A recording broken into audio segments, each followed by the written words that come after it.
Imagine a third grade class. Now imagine a teacher who, after having given back all the assignments graded, tells all the students, except one, to go and get an ice cream and enjoy the sun. It's kind of a sad story for that little kid, don't you think? Well, that boy was me.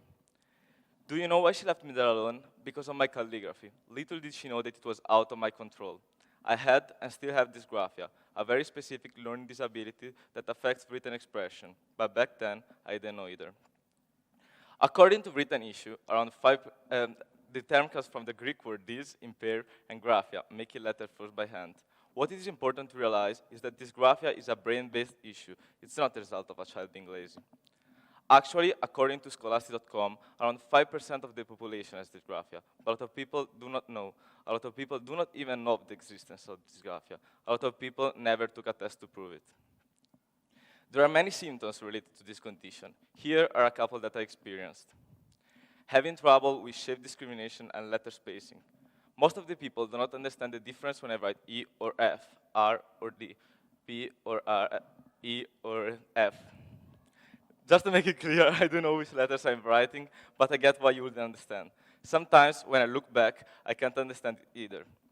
Writing letters that go in all directions, and letters and words that run together on the page. It's a similar problem to the one of the shape discrimination, but in this case, when I write without paying attention to it, letters can go up and down and even collapse. Holding a pencil correctly, tracing, cutting food, tying my shoelaces. One of my biggest symptoms is drawing and also coloring. Getting a tired or cramped hand when I write. When I write more than half a page, my hands get tired and I cannot write anymore. Needless to say, I'm grateful for computers every day. Most of you probably think that being a disability and having all these symptoms, dysgraphia is a problem, but it is not a problem, or at least not anymore. Dysgraphia actually helped in many ways. Imagine a person in first grade fighting against all this problem, fighting against all the teachers that just consider him lazy and not willing to follow their advice of writing. In the past, I suffered for dysgraphia, but nowadays, I'm just happy and proud of having it. Of course, when the episode of the ice cream happened, I was really sad and at the same time really mad. I didn't know how to react. I thought that it wasn't my fault, and it wasn't. But how could I react? I was an 8-year-old boy fighting against a teacher who had more experience than me.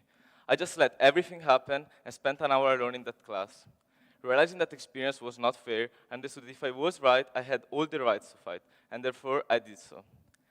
Some months later, my dysgraphia was diagnosed. Since then, I had extra time and other accommodations were required to allow me to learn at the same pace as everybody else.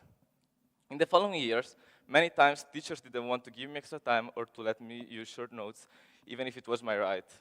I got into many fights with teachers for that. Visited the principal many times, but time after time, I stood up for myself and I did not let the episode happen ever again.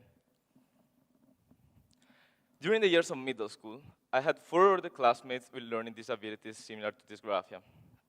Dysglasia, difficulties reading, and dyscalculia, difficulties doing math. We all had accommodation because of these disabilities. When we got our assignments graded back, every time our other classmates used to ask to everybody their grade, except for the people with disabilities excluded me. We were all the same. We were all in the same position. The only difference between me and them is that I was proud of having it, while they were trying to hide it. They considered themselves different from the others as well. If you have any type of learning disability, my biggest advice to you is to always be proud of yourself, of what you have, and to never hide your weaknesses. And to any of you, always remember that your rights do not depend on your age. And if you are completely sure you're in the right side, always fight for your rights. Thank you.